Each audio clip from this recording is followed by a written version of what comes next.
And here we go. Okay. All right. Hey, mental resilience tonight. This is going to be short yet effective. Okay. And really, the most effective things are a lot of times, especially for mindset psychology, like simple, effective, easy to remember, quick, get it in, get it done, move on. And then you can layer on top of it. So, uh, that is what we're doing. All right. So this is the tracker, right? The tracker that I have a lot of my one-on-one clients use. It's very helpful for a lot of things. So it starts here though. This is our daily discipline. That's what I was looking at. Daily discipline. It's been a long day. Daily discipline tracker. All right. These are just behaviors that over the time of working on things myself, personal development, working with clients, things that move the needle. Okay. And it looks somewhat similar, honestly, to 75 hard. Okay. 75 hard and whole 30 kind of like blended some of those ideas together. But here's the caveat, right? We have, I'll explain some of them here in a second, but you don't have to do all of them every day. Like 75 hard says you got to do all of them every day or start over. And the whole point is to layer the habits often enough through trying and failing that when you finally get these habits locked in, all nine or 10 of them every single day, that they become absolutely automatic. So the point is not actually to succeed, the point is to fail.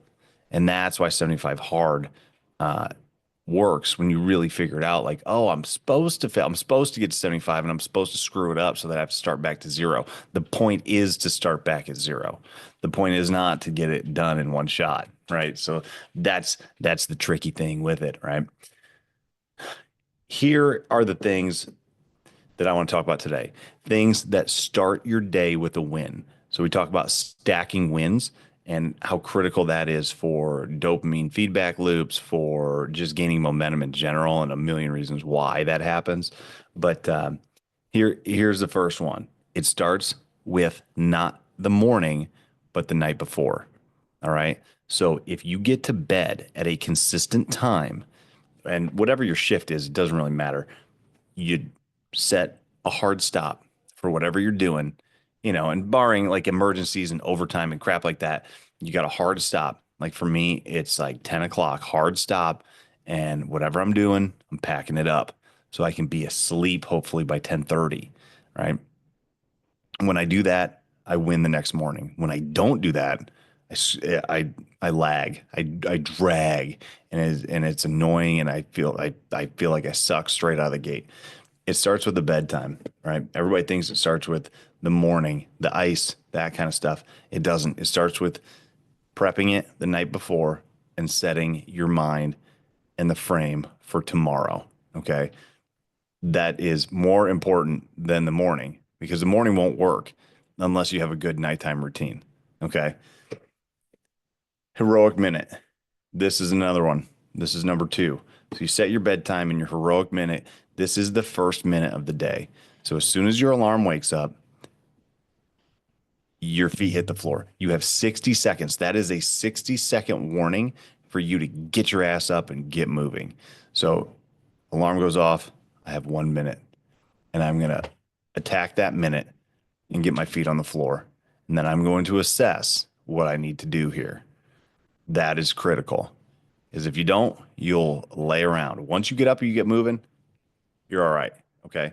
Um, you start attacking things, checking things off the box, good to go.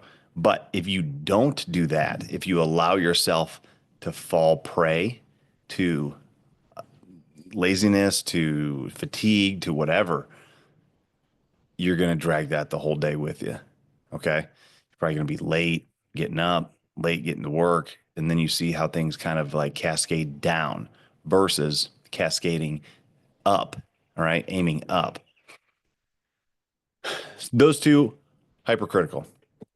10-minute meditation, however you do it. You can do it with movement. You can do it classic meditation, prayer, whatever you want. Work out early if you can, I would say.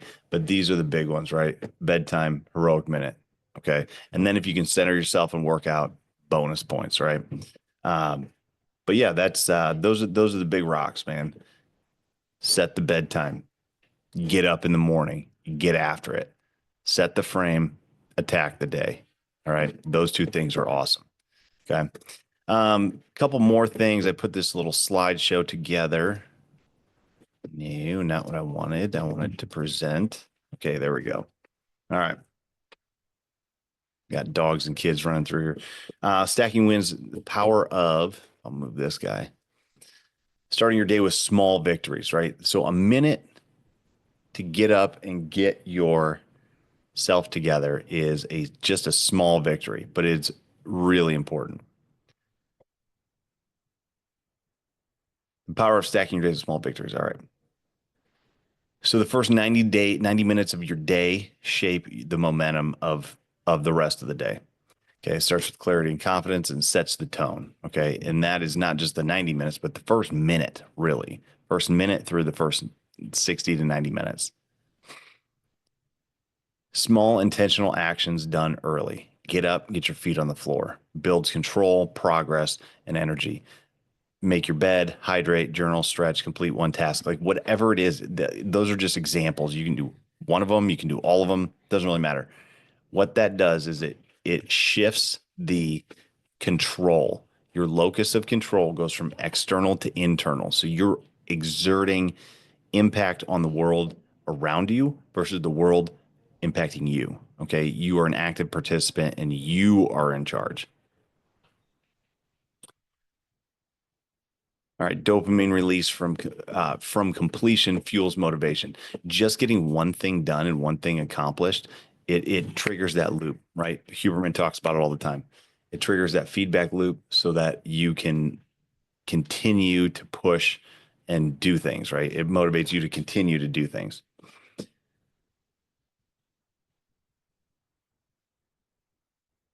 Yeah, just keep moving and making things and mastering things. So you've got several things that you're doing throughout the day.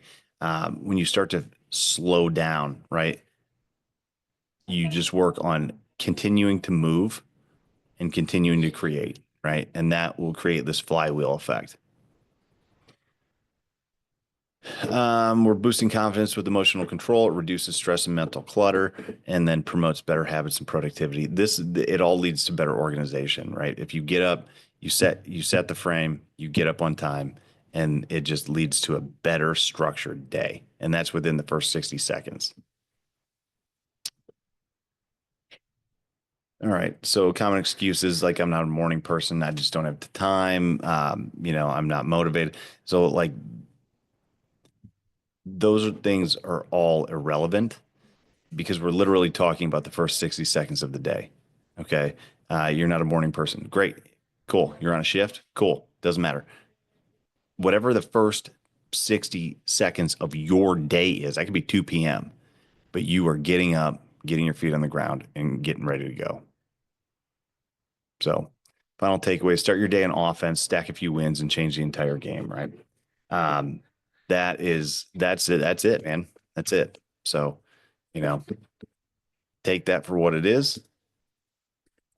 And like I said, I don't really have too much more for the mental resilience piece, but I was thinking about that today and thought it was worth sharing with you guys just as a reminder. Like, get that first heroic minute in, and then even before that, set the bedtime, hard stop, shut it down. All right.